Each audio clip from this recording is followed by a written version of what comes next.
And we should be recording.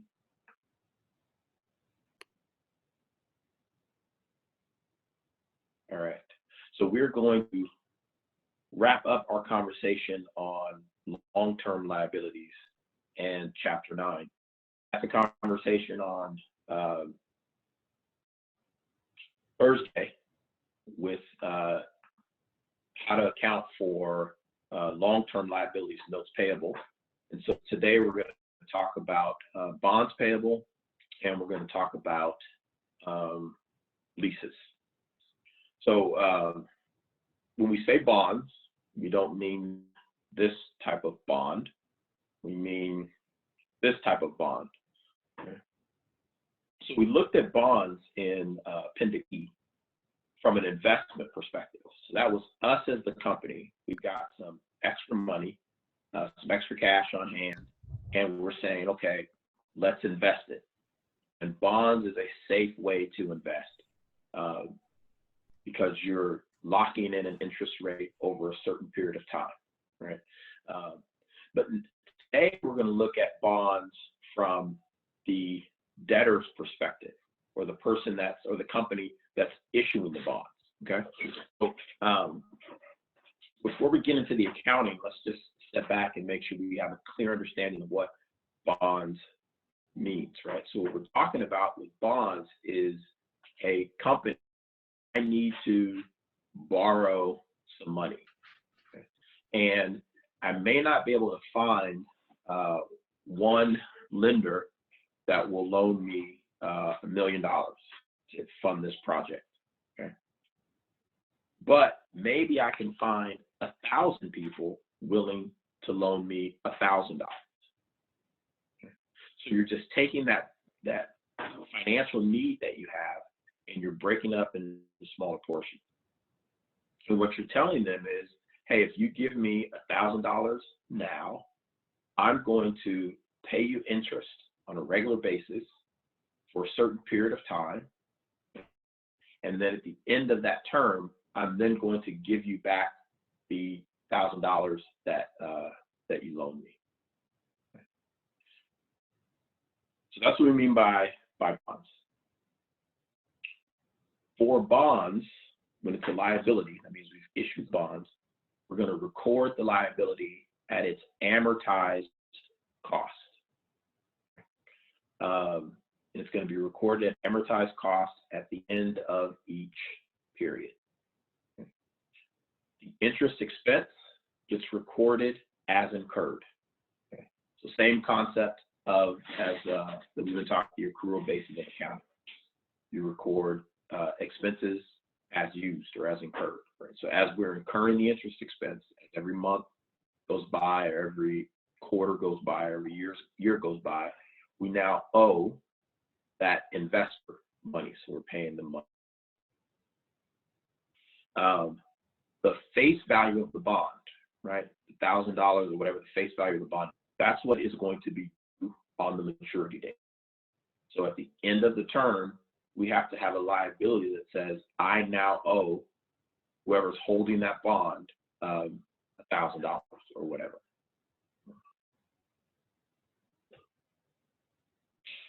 Any questions about how bonds work?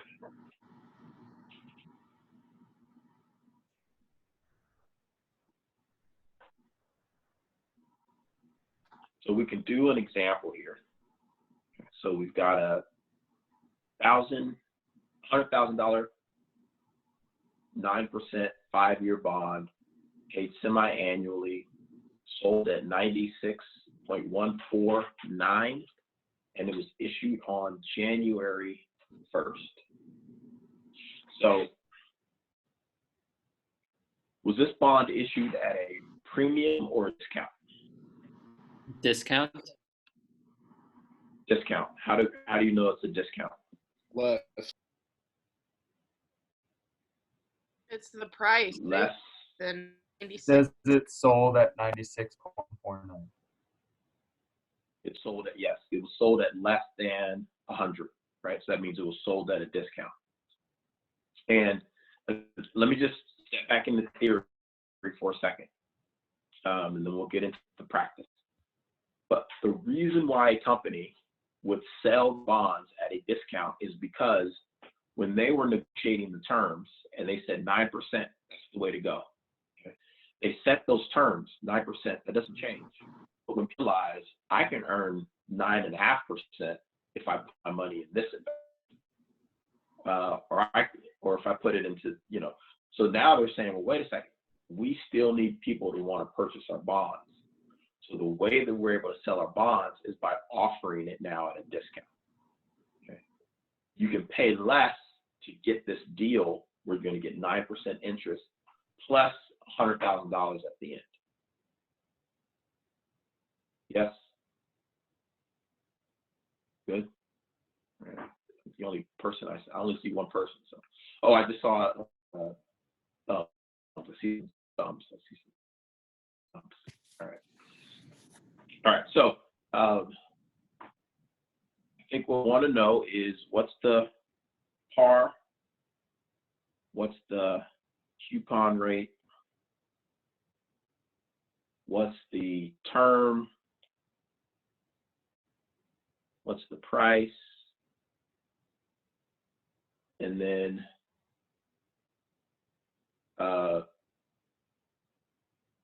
what's the, I guess I'll just call it payment terms. Okay. So what's the par? 96,149. 100,000. Yeah, it's 100,000. Par's the 100,000. Jasmine, you said 96,149. That's the price. Oh, okay. The par is the face value. To get the price, we take the par times whatever it was sold at.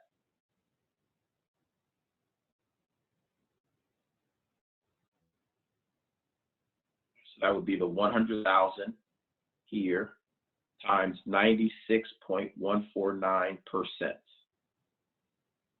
If you're putting that into a calculator, you would move the decimal place over 2 points, and it'd be 0.6149 times 100,000. What is the coupon rate? 9%. 9%. What's the term?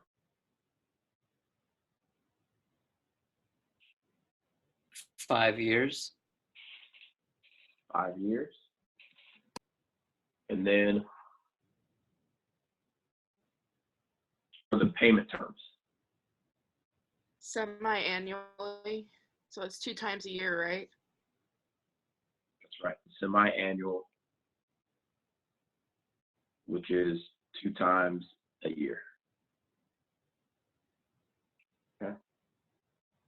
So we're going to come here. We've got R of 100,000. We had the rate at 9%.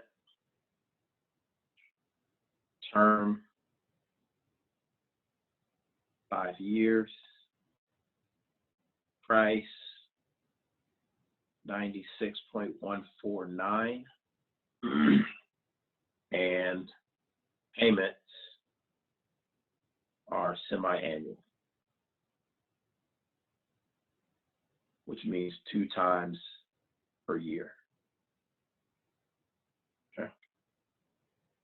So if you want to figure out the price, what we sold it at, I don't want to call it price. Why don't we just call it cash received? Okay. So the cash that we receive from this is to be equal to the par times the price, okay, which Jasmine pointed out is 96,149. How much interest are we going to, let's call it cash interest paid?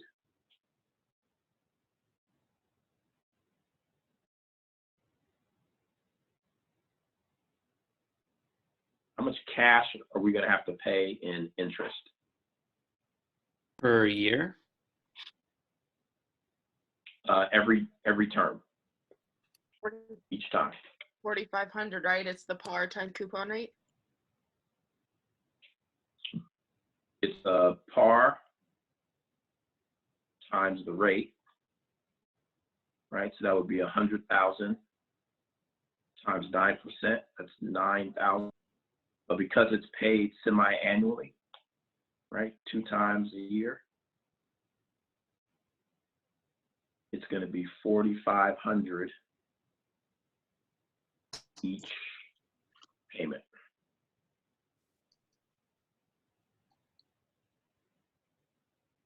So the cost, which is the price times the par, is that 96,149? Yes. Okay.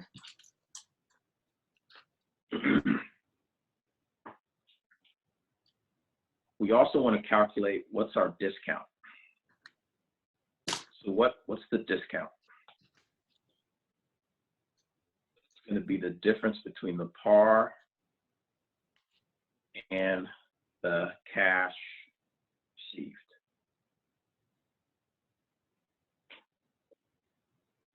So the par is 100,000.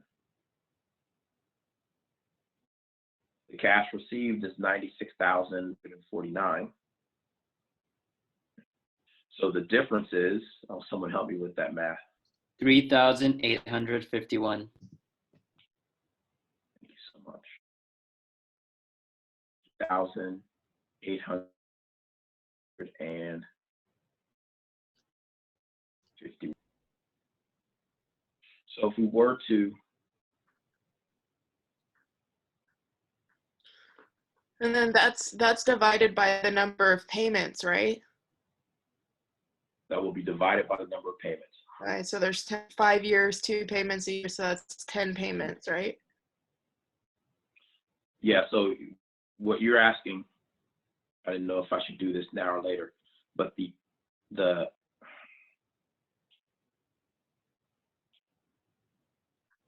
discount amortization Oh, okay.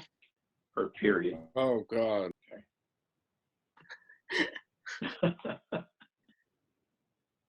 is the discount divided by the number of payments. Okay, so our discount is 3,851. The number of payments is 2 times 5, 10 years.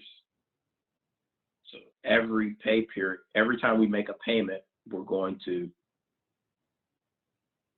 amortize this discount by $385.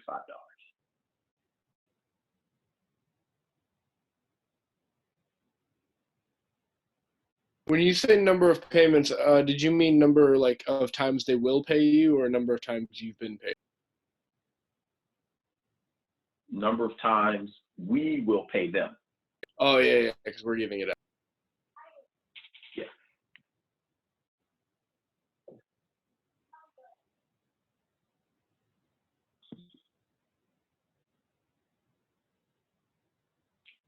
Other questions? A lot of numbers on here.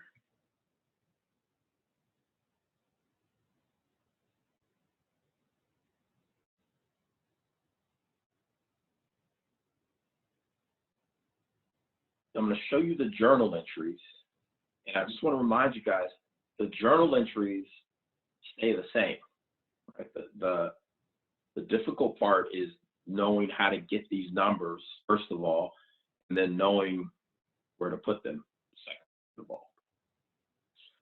So I think the example said this all happened on January 1st. Okay. So on 1/1 of 2020, okay, we got cash of 96,149. This number right here.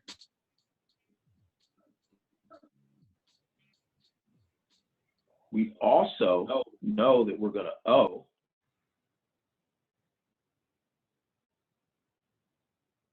at the end of the term $100,000.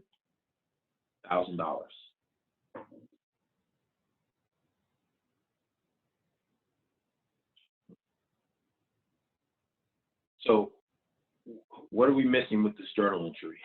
Debit or credit? Debit. Sorry, We're missing a debit. The account that we debit is called discount. I'm going to abbreviate discount on bond payable. Okay. And that's this number right here, 3,851.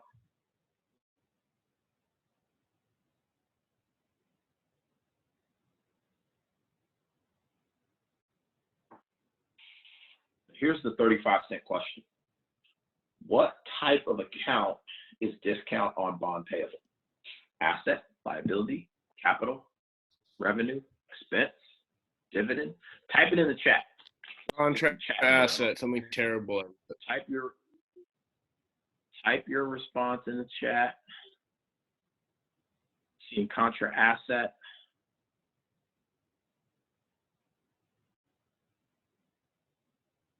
Or contra liability.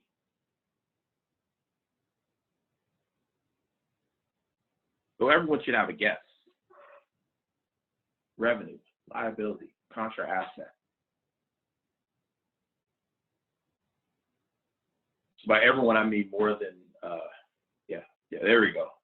Liability, liability, liability, liability, liability, liability, liability, contra asset, liability, liability. I did see the answer. Liability. Okay. Fancy way of saying it. Liab. Not sure what that is. Oh, that's short for liability. Liability, liability, liability, liability. All right, one person nailed it. Halfway nailed it. Who was that? Jackson? You halfway nailed it. The discount on bond is a contra liability account. What does that mean, Jackson? Contra liability account. I don't know.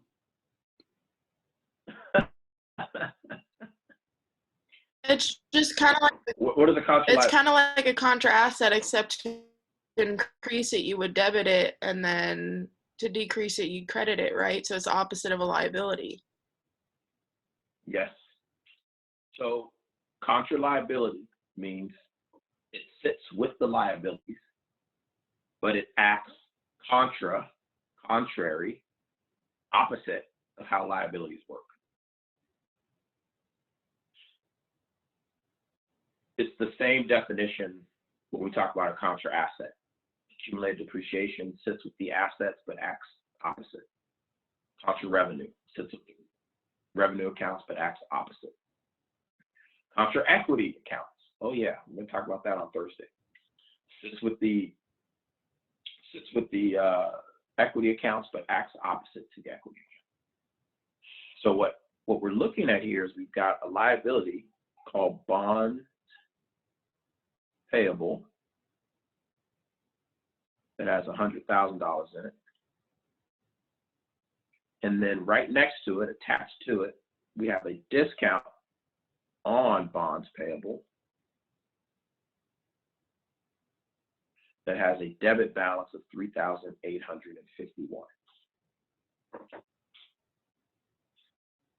So if you were to look at this on a balance sheet, right, we have our long-term liability section, and it would say bond payable 100, and then it would have the discount on bond payable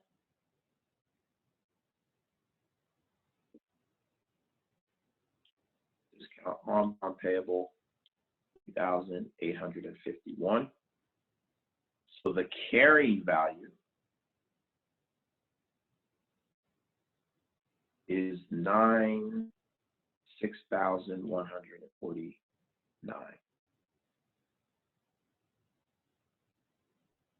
What does the LT stand for?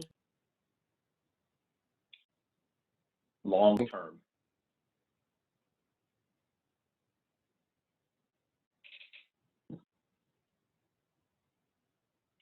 This is also the amortized value. Amortized value.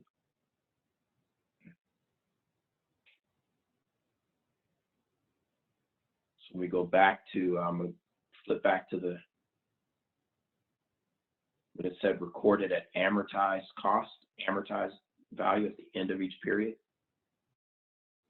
That's what that carrying value is telling us.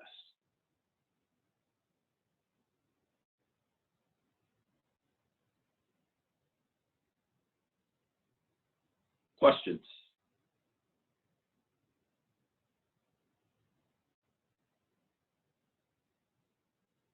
So let's see what happens on the first payment date, 7/1/2020. Okay. The company is going to pay cash of $4,500. Okay. That number came from right here.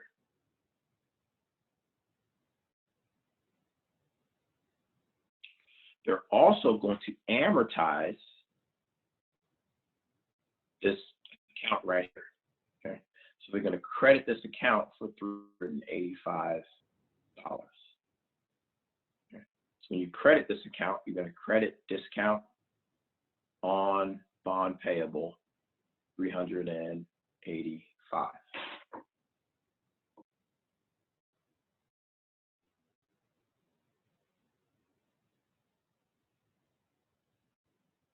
The debit goes to interest expense for $4,885.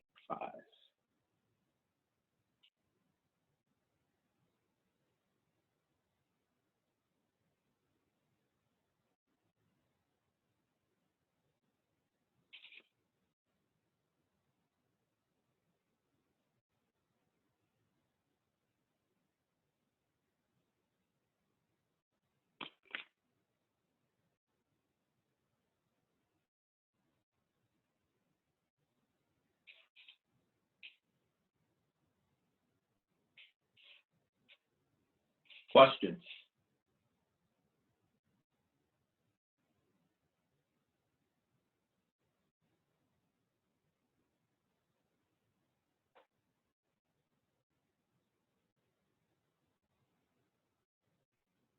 So now,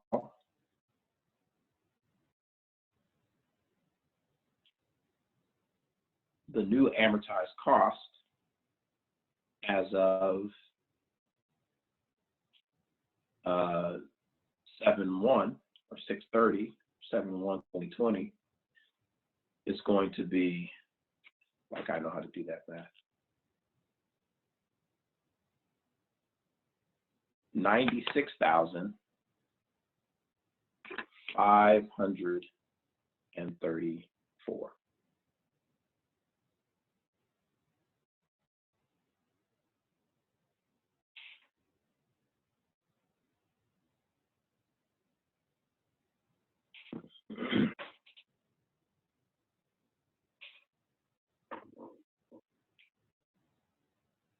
So this carrying value here is going to keep creeping up over the next 10 years until this is zero,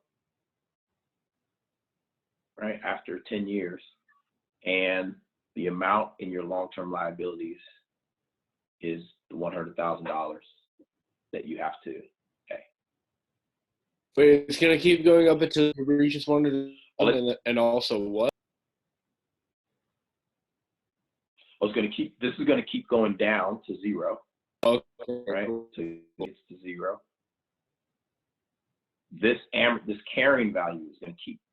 So every time it goes down, right, your carrying goes up, right? Because you're deducting less from the contract liability, and then until eventually, Evan, The only thing that's going to be left in your long-term liability is this $100,000. Okay. Which is the amount that you have to pay, that you agreed to pay, because they gave you $96,149.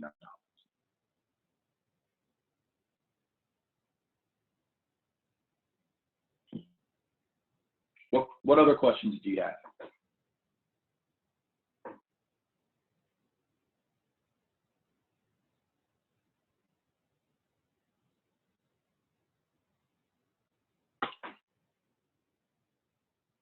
So here's my question to you. We go back here. Why does our interest expense not equal the cash that we paid? Okay. So we paid $4,500, but our interest expense is $4,885. Who can tell me why these? This is the best part. Who can tell me why these things don't equal? Is it because you need to account for the discount on bond payable? Yes, that is the accounting answer. But who can tell me why this foolishness actually makes sense? That we would tell our investors and creditors our interest costs are $4,885, even though we're only spending $4,500.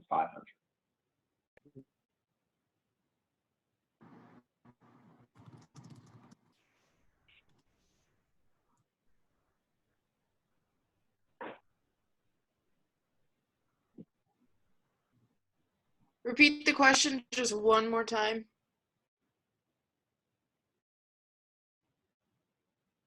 Why is it okay for us to tell our investors that our interest expense is $4,885 when we're only spending $4,500 in cash?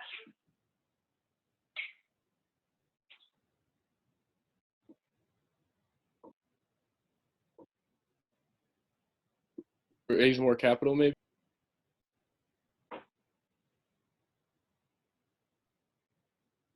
No. Does that have to do with convertible bonds? No. Max has an answer. Let me hear it, Max. I think, I don't know. Is it because we have to record things at what it's worth rather than what we pay? I don't know. Close, but no.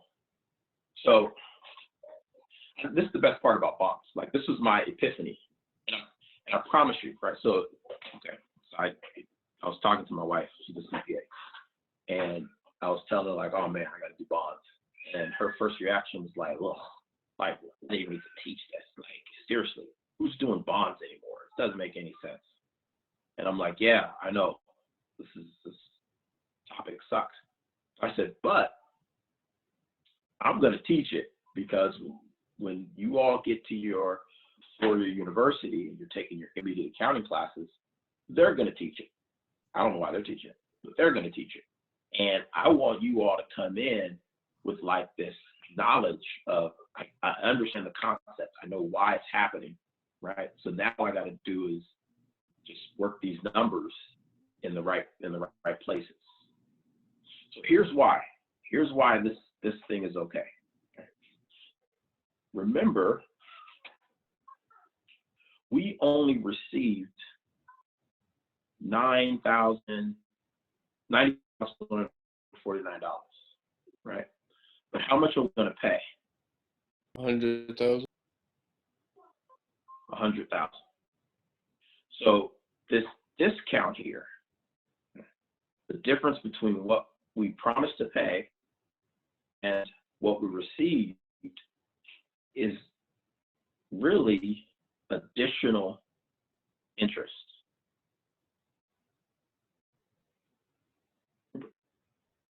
interest expense is the cost of borrowing money. If I could have convinced you, give me $100,000 right now, I would have done that. Okay. But I couldn't. You wouldn't have given me $100,000 with these terms. So I have to keep lowering my price until you said, all right, I'll give you $96,149. But that off top just cost me $3,851 to borrow that money.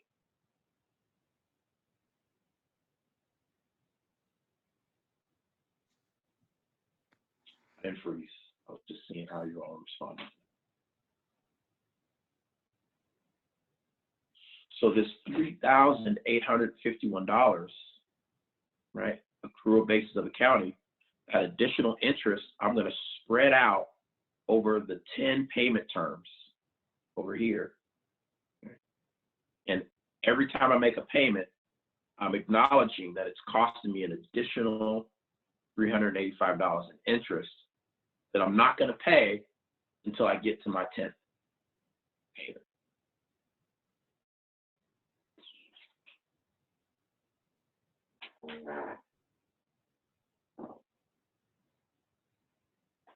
Pardon me for a second. I'm just going to pat myself on the back.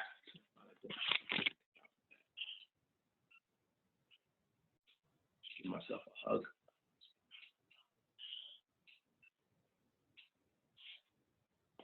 Questions?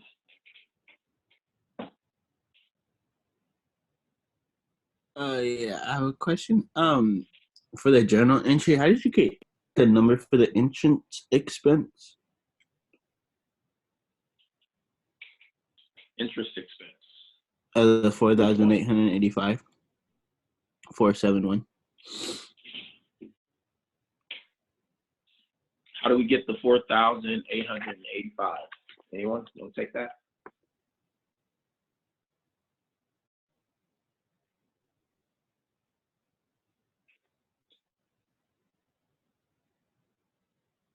Since the discount is added interest, we added it to the cash on top, and we got. Yeah, this is just the sum of your credits. This is the 4,500 plus the 385. This number Okay. plus this number. Okay.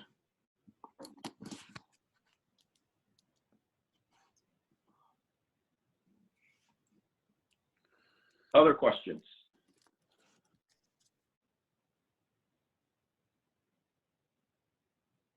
The How do y'all feel about going? Oh, go ahead. number of payments we used was 10, correct? Okay. Yes. That was Okay. So if we assume, just for simplicity's sake, that the next payment was made on 12/31/20 instead of 1/1, so you don't have to accrue anything, it would look the same, right? Be this exact same journal entry. And it looked the same on 2021 of July, looked the same on December 31st of 2021, 2022, right? The journal entry is going to keep repeating itself.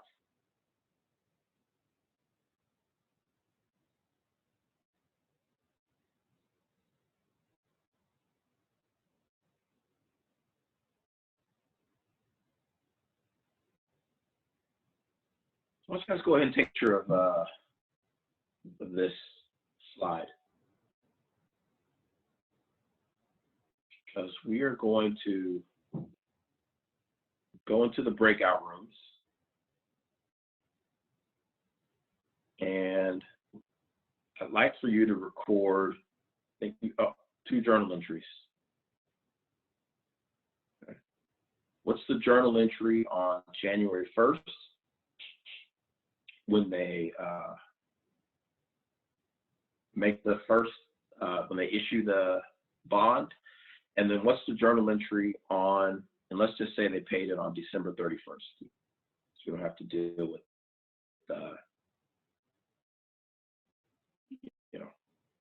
accruing and all that's 31st. So I'm gonna put us all into breakout rooms, give you guys like 15 minutes to work on this problem. And then we'll come back and keep the party going.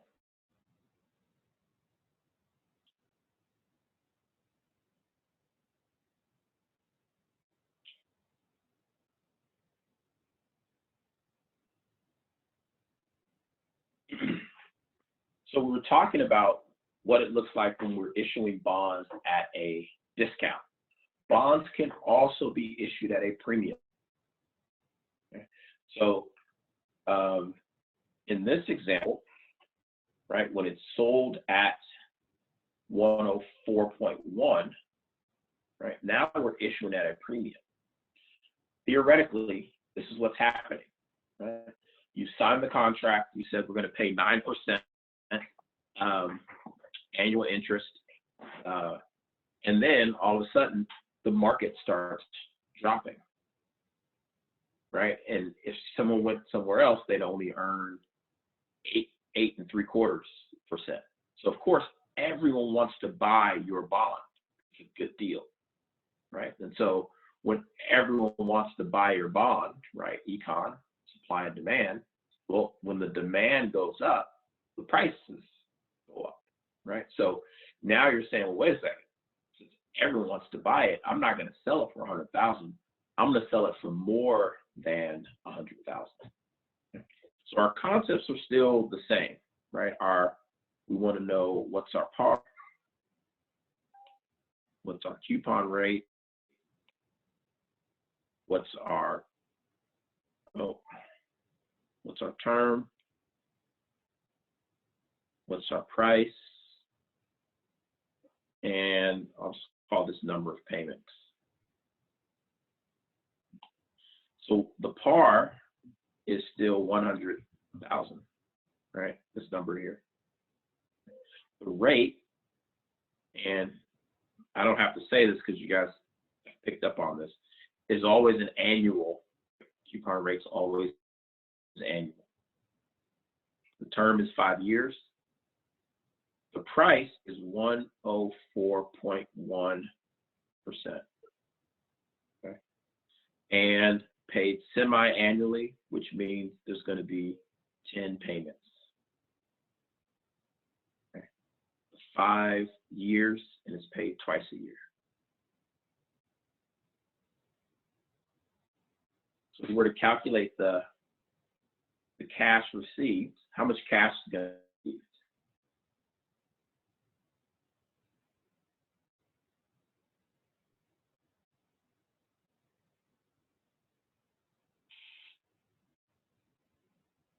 Is it 104,100? It is. How'd you get 104,000? So I did 100,000 times 1.041. Par times the price. Mm-hmm. That's how we always get it. Okay. Add a premium. So what's the premium? 4,100. 4,100. How'd you get 4,000? Did the cash received minus the price? I'm sorry, the par. You're doing the same things. You're just following the same steps, right? It's just more than less. Okay. And then here we're still going to amortize. Oh wait, let's do cash paid. How much cash is going to be paid every payment?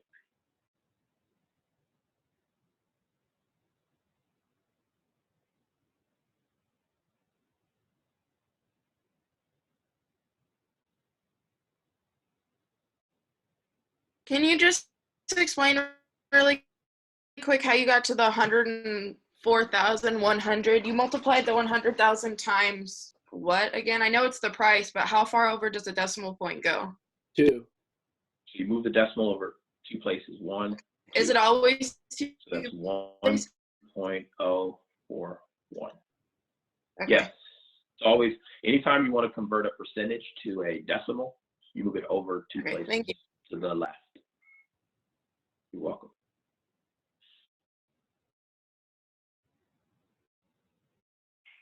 Cash paid per payment, 900.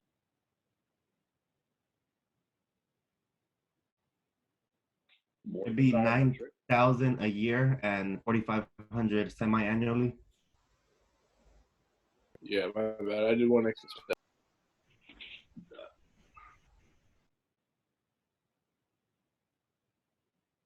That's right. And the way you did that by taking the par Yeah, correct. times the rate, right? And then that was your 1,000, but it's semi-annually, right? So you're paying that amount twice a year, so 4,500 each year.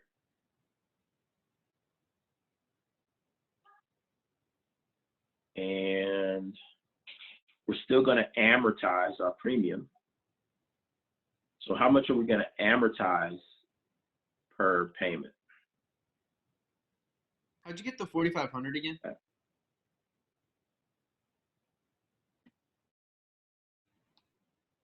You take the par, 100,000, times the rate, 9%. That gets you 9,000. And then you're dividing it by 2 because it's paid semi-annually. Gotcha. Thank you. Thank you. You're welcome. You're welcome. So how much do we amortize per payment? 410. 410. That is the premium, 4,100, divided by the number of payments, 10 payments. 410.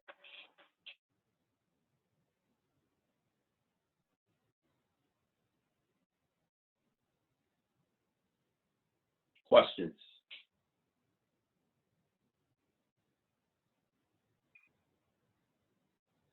You should probably take a picture of this page because I'm going to go to the whiteboard. And I feel like when I come back here, all the drawings are going to be gone. I just have a quick question. So when we divide the premium number of payments, it's kind of like when we're doing the discount divided by the number of payments. It's just a premium this time instead. It's an excess. Yes. Okay. And what do we call that number again? That's the amount, the premium or disc that's going to be amortized each payment. Ooh, professor. Yes. When was the bond issued? You don't see that right there? January 1st. It didn't say. Okay. Also, Mr. Bell, the way you got the premium number is you just, yeah, how did you get the premium? Like 4,100. So the premium or the discount is going to be the par minus the bad color. Par minus, oh, here we go. Par minus cash received. So I received 104,000, but I only have to repay 100,000. Okay.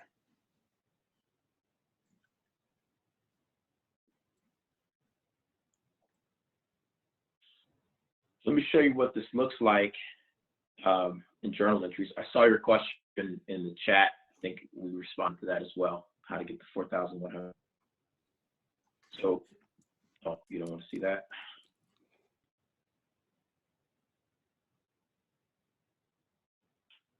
on, let's say this is January 1st, okay, we would receive $100. So debit cash for $104,100. Okay. Here, you could do it one of two ways. Well, I'll do it this way.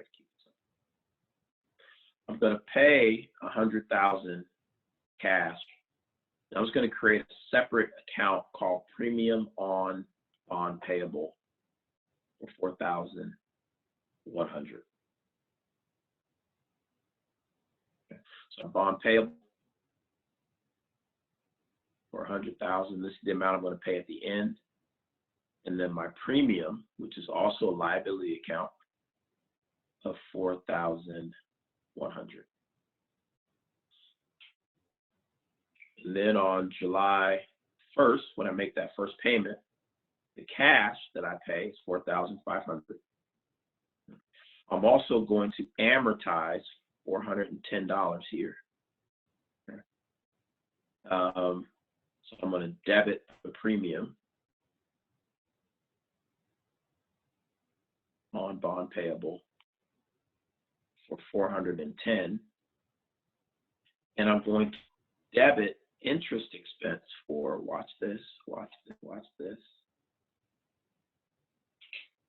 I knew the number, $4,090.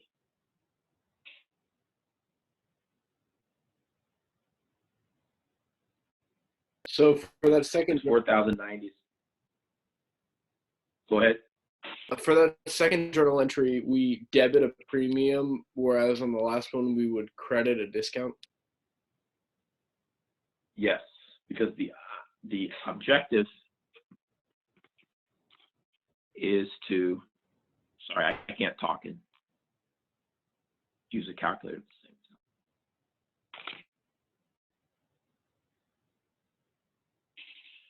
time. The objective is to get this premium account over the next 10 years to zero, so that when we make that final payment of $100,000, right, which we promised 10 years from now, that's going to clear out our liability. So at 7/1, right, the carrying value of this is going to say bond payable of $100,000, and we have a premium on bond payable of now $3,690. So as of July 1st, it says that we owe $103,690. And eventually this is going to work its way all the way down to us just owing the $100,000.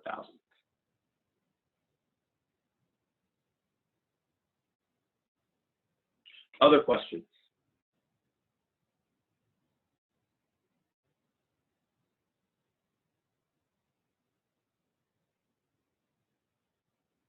How'd you get the 3,690 again? Oh, that's the four. Okay, got it. Yeah. I need to write this.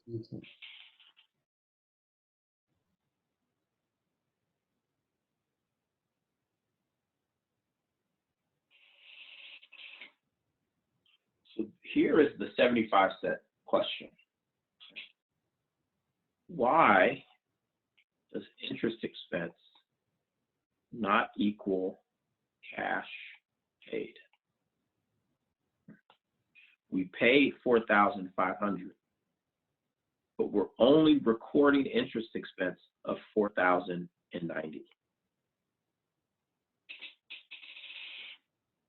So the question is, why is it okay for us to tell our investors that our interest expense is only $4,090 when we're actually paying $4,500? Is it because we got paid to borrow money?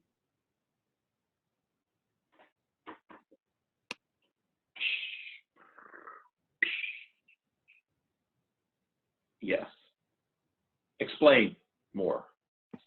So basically, you have a lot of people that want to lend money to you, and they're even willing to give you more money just so you could borrow from them.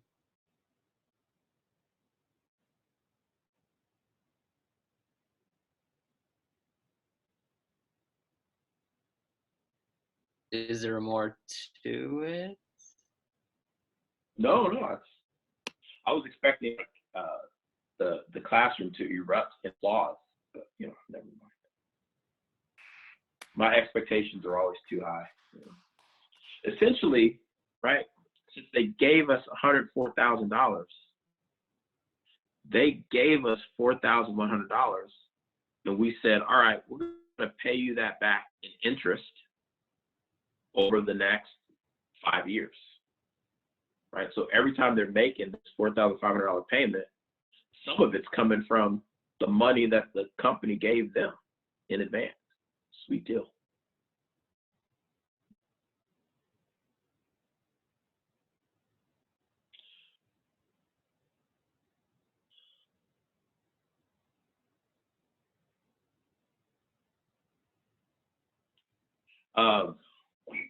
Madison brought this up. There is a such thing as called convertible bond.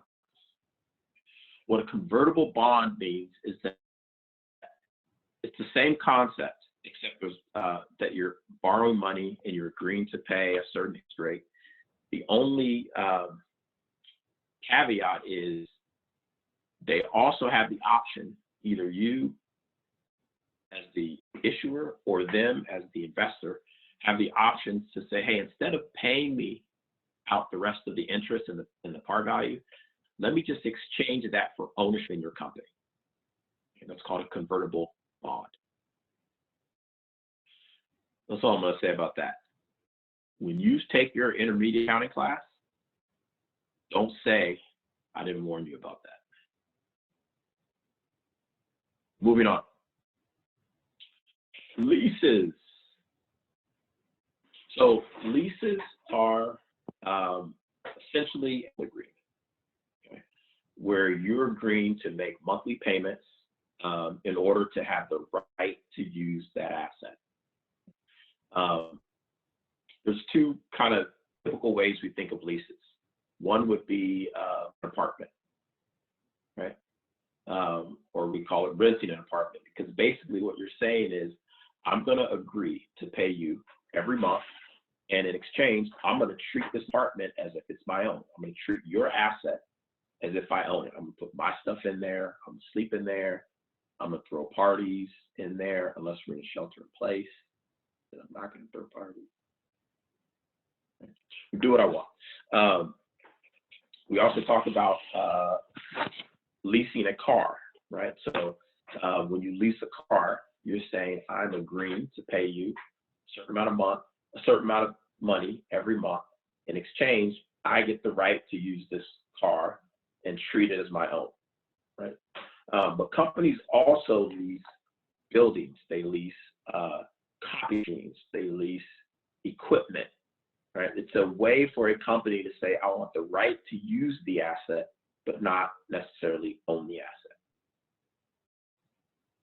A company signs an agreement and says, I'm going to lease this equipment for the next 6 years. Okay? That is creating an obligation for the company, right? Because now they've committed to make monthly payments for the next 6 years using that asset. Okay. Any questions on that? Just like to give the theory behind it.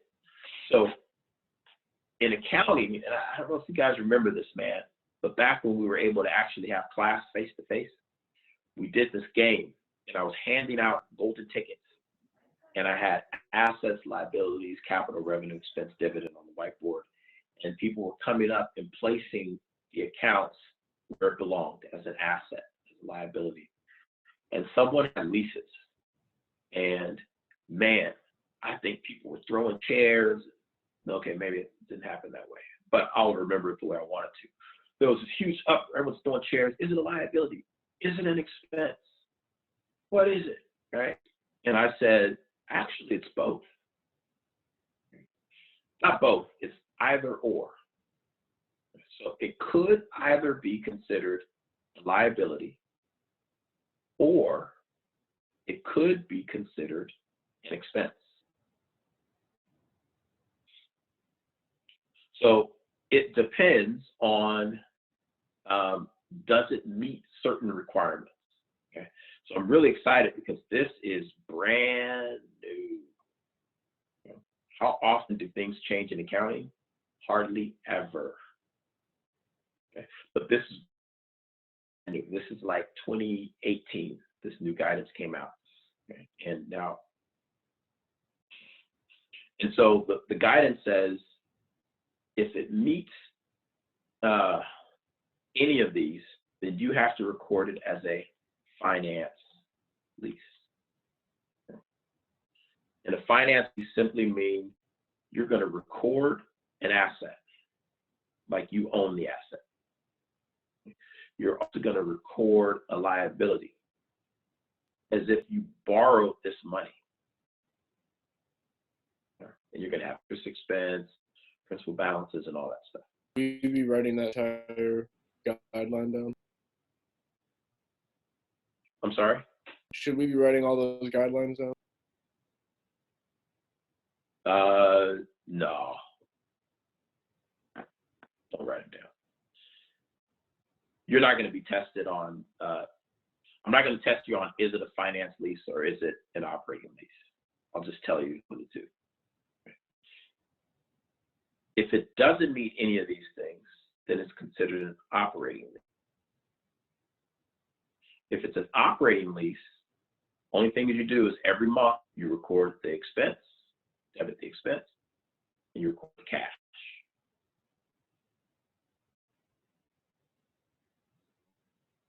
So which one, let's just type something in the chat here. Get your finger dexterities up. Which one do you think companies prefer? Operating or financing?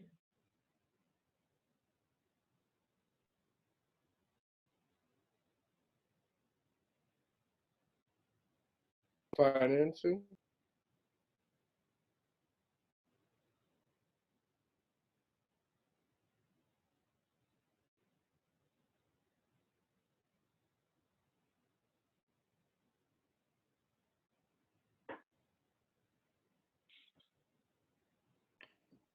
So it doesn't depend on, the answer's coming. It doesn't depend on what they're leasing. It depends on, does it meet these criteria? That determines whether you have to record it as a finance lease or an operating lease. So I'm seeing a lot of financing, and I see one bold student who's going to buck the system, going to Bernie Sanders this thing, say it is operating. And yeah, Max, companies prefer, generally speaking, for it to be operating, which is why we have this new literature, because companies were actually manipulating the old rules in order to make it look like an operating lease versus a finance lease. So, two reasons why they prefer operating. One, nobody wants to record your liabilities on the books, even if you're going to get the asset, right? No one wants to record a bunch of liabilities. Number two, this is so much more easier. I pay cash, I record expense. Pay cash, record expense. Questions? What's that say? Express cash? Debit expense. Expense. Debit the expense. Okay. Credit the cash. I think I made it worse.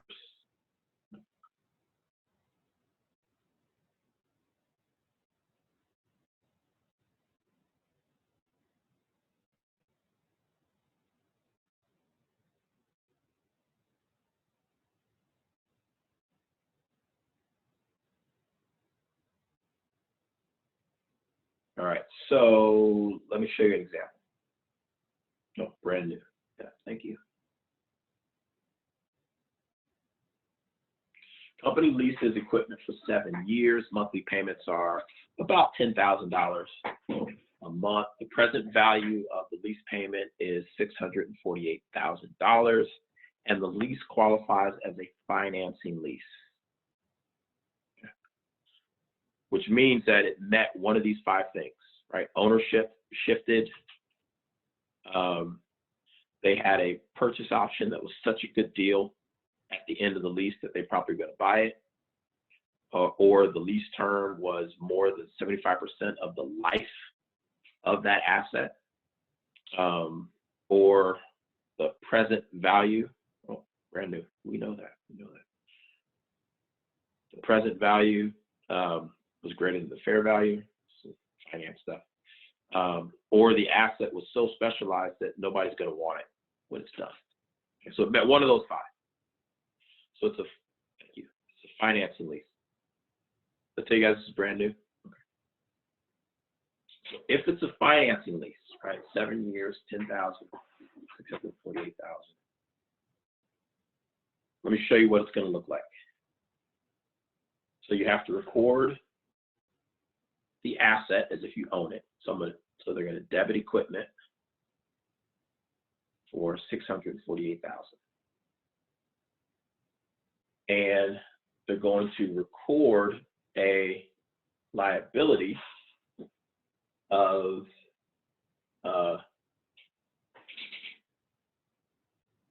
lease liability. There's going to be a current portion, and I just did the math. Okay, so just going to have to trust me on the math, or don't trust me. 549,280. What does the second credit say? Lease what? Current. So there's a current portion of leases, right? What has to be paid in the next 12 months. And then there's non-current, or the long-term portion. So this is what happens at the beginning. And then every month, go ahead, yep.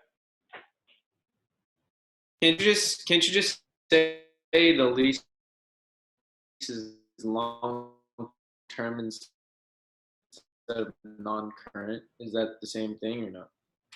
Short term, did I say long term? If I say current, and I say non-current, but they're interchangeable. So then every month,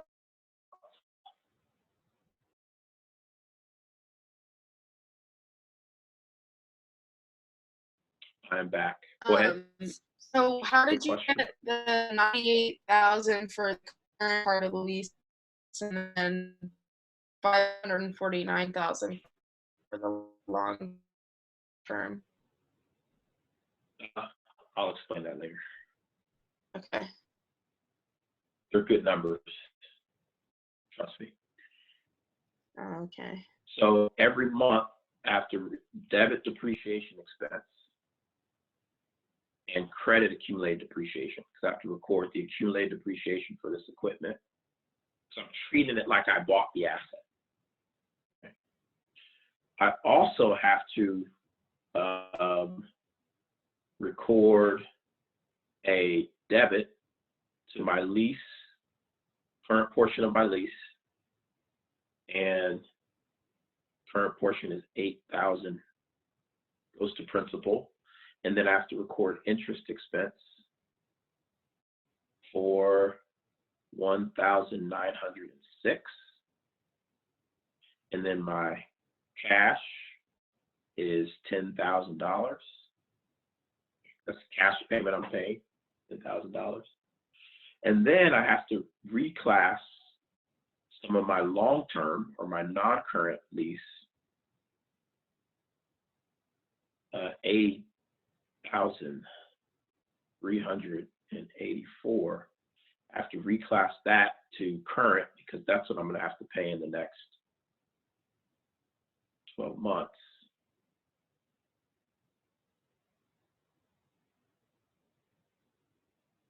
this is what's happening when it's a financing lease.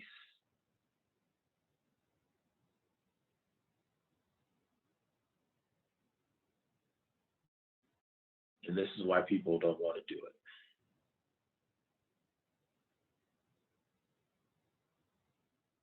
Before you ask any questions, let me tell you what would happen if it was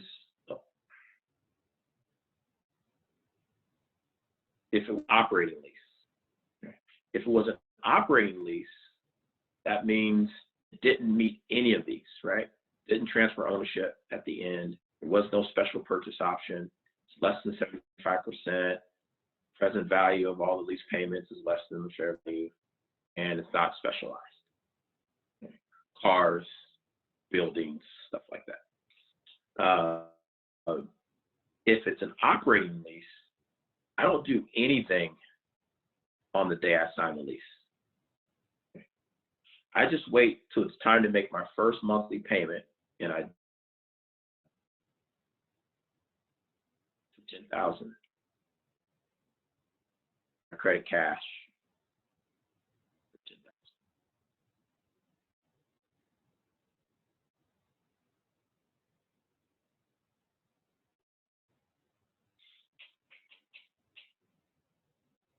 So which one do you think companies prefer?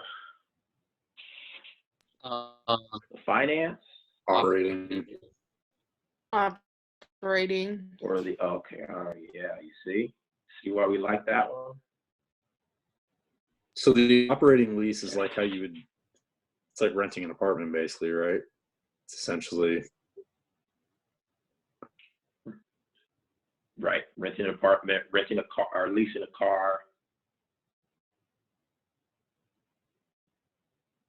So the operating is the lease expense for 10,000, and then the cash is 10,000. Yes, Okay. And then the finance is with all the monthly stuff, the depreciation expenses and all that.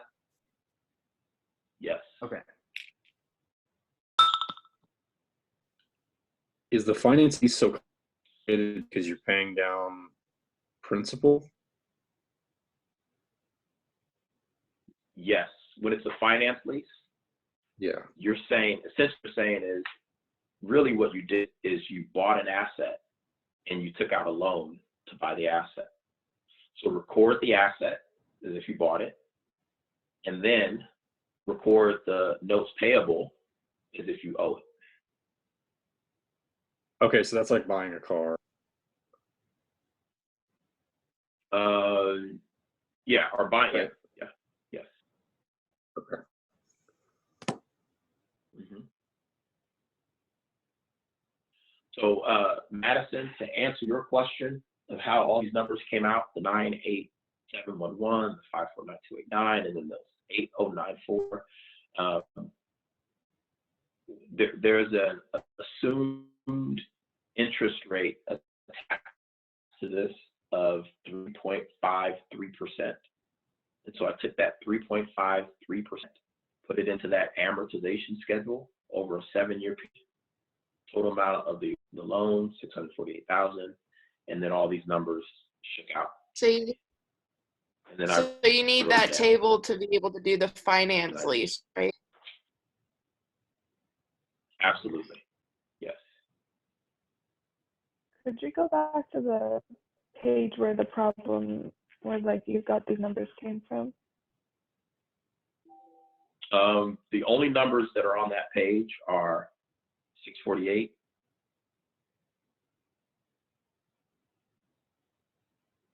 and $10,000 in cash. So the equipment was purchased for the 648 and then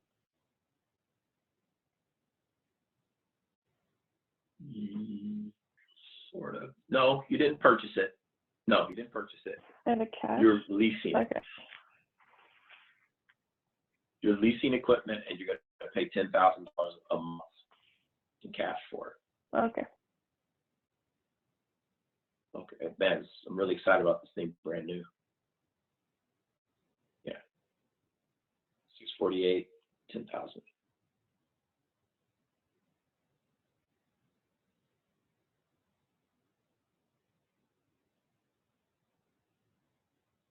So for an operating lease, that 684,000 is almost like irrelevant. It's almost irrelevant, yes. It's relevant in the context of determining should it be a finance or an operating lease. Yes, I see that. But once you determine it's an operating lease, we're just worried about that number. I was just talking this specific case where it tells you right in your face it's an operating. Oh, yes.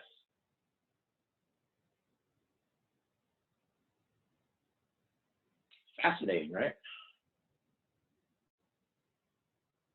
We talked about commitments and contingencies. This is another example from our good friend Mickey Mouse. And he's just, so you can see here, let me go back. These are their operating leases.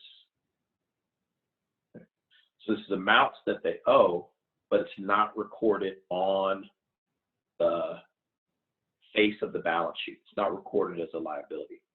This is actually one of my one of the most informative footnotes in my opinion, because it tells you here's all the amounts that we've agreed to pay that we probably didn't record as a liability. Okay. And so that's what I like to look at. Let's see, I'll show you. No, let Mickey Mouse finish scanning. There we go. So here are some ratios that you probably be familiar with: the leverage ratio, debt ratio, times interest earned ratio. We talked about these two already: accounts payable turnover and the days in payable.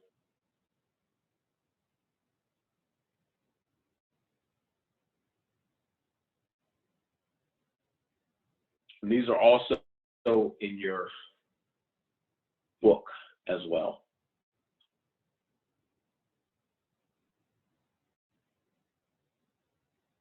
So instead of me saying what these all mean, I'm just going to let you read it in the book.